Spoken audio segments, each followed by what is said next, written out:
আসসালামু আলাইকুম। গুচ্ছ আপডেটের নতুন আরও একটি ভিডিওতে সকলকে ওয়েলকাম করতেছি। আমি মোহাম্মদ নজরুল ইসলাম। যারা গুচ্ছ ওয়েবসাইটে আপনার নোটিশটা দেখে ক্লিয়ার হয়েছেন, তারা আসলে এই ভিডিওটা কন্টিনিউ করার দরকার নাই। যারা একটু কনফিউশনে আছেন, তারা ভিডিওটা দেখতে পারেন।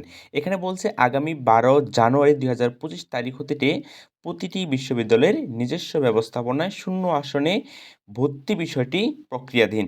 এমতো অবস্থায় কোনো শিক্ষার্থী মাইগ্রেশন বন্ধ করতে চাইলে ওয়েবসাইটে মাধ্যমে ৯ জানুয়ারি রাত ১২টার মধ্যে মাইগ্রেশন সম্পন্ন করতে হবে। অর্থাৎ নতুন আরও একটা মাইগ্রেশন আসতেছে।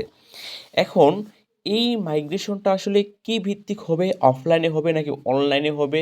আসলে কারা এই কোন বিশ্ববিদ্যালয়গুলো এই প্রক্রিয়াটা সচল রাখবে, কারা সচল রাখবে না, এটা পুরোটাই নির্ভর করবে ওই সংশ্লিষ্ট বিশ্ববিদ্যালয়ের উপর। অর্থাৎ জগন্নাথ, সাস্ট, ইবি, বেগম রোকেয়া, হাজী দানেশ এরা সবাই নিজস্ব ব্যবস্থাপনায় যদি তারা চায় যে হ্যাঁ, আমি এই মাইগ্রেশনটা অন করব বা আমি আরেকটা মাইগ্রেশন দিব, আরেকটা মেরিট দিব বা গণবিজ্ঞপ্তি দিব, রিপোর্ট করতে দিব। যদি তারা চায় তবে দিতে পারে, যদি কেউ না চায় দিবে না।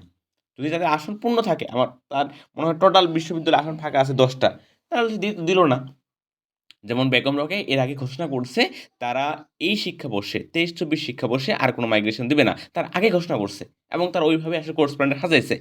এটা ওই সংশ্লিষ্ট বিশ্ববিদ্যালয়ের উপর নির্ভরশীল। নোটিশের পরবর্তীতে যেটা বলা হয়েছে যে প্রতিটি বিশ্ববিদ্যালয়ের নিজস্ব ব্যবস্থাপনায় ভর্তি সংক্রান্ত যাবতীয় তথ্য সংশ্লিষ্ট বিশ্ববিদ্যালয়ের ওয়েবসাইটে পাওয়া যাবে। অর্থাৎ গুচ্ছের যে ওয়েবসাইট আছে এইখানে আর তেমন কোনো আপডেট আসবে না, যে আপনার মেরিট লিস্ট বা হচ্ছে মাইগ্রেশন এরকম কোনো আপডেট আসবে না। আপনি যেই বিশ্ববিদ্যালয়গুলোতে ওয়েটিংয়ে খুব কাছাকাছি ওই বিশ্ববিদ্যালয়ের ওয়েবসাইটে একটু খোঁজখবর রাখবেন। বিষয়টা এরকম হতে পারে যে কোনো বিশ্ববিদ্যালয় এটা এখনও শিওর না। আর জাস্ট আমার পূর্বের অভিজ্ঞতা থেকে আমি আপনাদের বিষয়টা শেয়ার করতেছি। যে কোনো বিশ্ববিদ্যালয় চাইলো যে তারা অনলাইনে জাস্ট এর আগের যেরকম সিস্টেম ছিল ইয়েস বাটন প্রেসের মাধ্যমে পুরো রিপোর্টটা সম্পন্ন করা। এরকমটা করতে পারে। আবার যদি কোনো বিশ্ববিদ্যালয় চায় যে আমরা সরাসরি সেটা অফলাইনে নিয়ে রিপোর্টটা করাবো। যে সকালে ১০টার দিক থেকে ১২টা পর্যন্ত রিপোর্ট হইল, ২টায় রেজাল্ট হলো, ২টা থেকে ৬টার মধ্যে ভর্তি শেষ।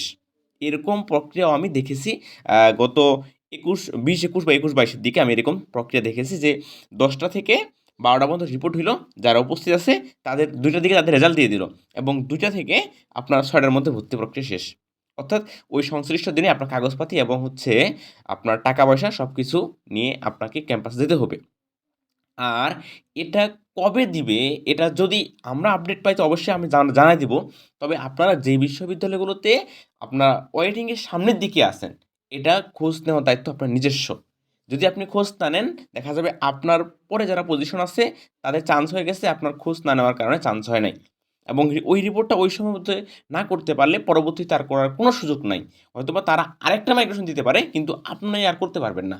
অর্থাৎ যারা রিপোর্ট করলো, ১ম বার ভর্তি হলো, মনে করেন যে রিপোর্ট করছে আপনার আ ২০০ জন, আর মেরিট দিল ২০০ জনের, ভর্তি হলো ১৮০ জন। তাৎক্ষণিকভাবে আবার ২০ জনের মেরিট দিয়ে দিল।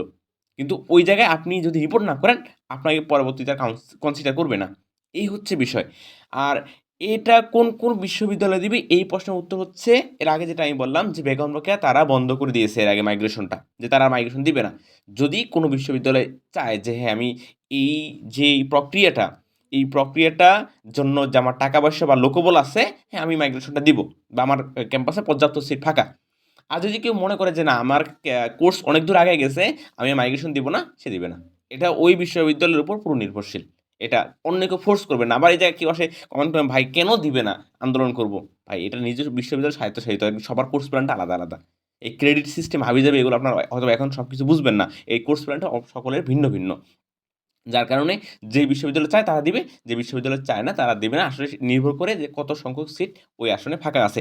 ২০ টা সিটের জন্য বা ১০ টা সিটের জন্য পুরো ক্যাম্পাসের পুরো প্রক্রিয়াটা বা হচ্ছে রিক্রুটমেন্ট সিস্টেমের যে খরচটা এটা তারা নিবে না। অথবা ওটা অফ করে দিবে। আর যদি সিট বেশি ফাঁকা থেকে থাকে তাহলে হয়তোবা পুরো প্রক্রিয়াটা সচল রাখবে। তবে আপনাকে অবশ্যই আপডেট থাকতে হবে আপনি কোন বিশ্ববিদ্যালয়ে আ ওয়েটিং এ খুব কাছাকাছি আছেন। এটা কিন্তু গুচ্ছের ওয়েবসাইটে দিবে না। ওই সংশ্লিষ্ট বিশ্ববিদ্যালয়ের ওয়েবসাইটে দিতে পারে। হয়তোবা আপনার ফোনে এসএমএস আসতে পারে বা আপনার অনলাইনে নোটিশ দিতে পারে। অবশ্যই এটা খেয়াল রাখবেন। অর্থাৎ ওই সংশ্লিষ্ট বিশ্ববিদ্যালয় সম্পর্কে যেন কোনো পেজ এবং গ্রুপ থেকে থাকে সেটা ফলো করে রাখেন। মোটামুটি আপডেট পেয়ে যাবেন আশা করি। আর আমি আপডেট পেলে মানে অবশ্যই সকলকে জানিয়ে দেওয়ার চেষ্টা করব। ধন্যবাদ সবাইকে।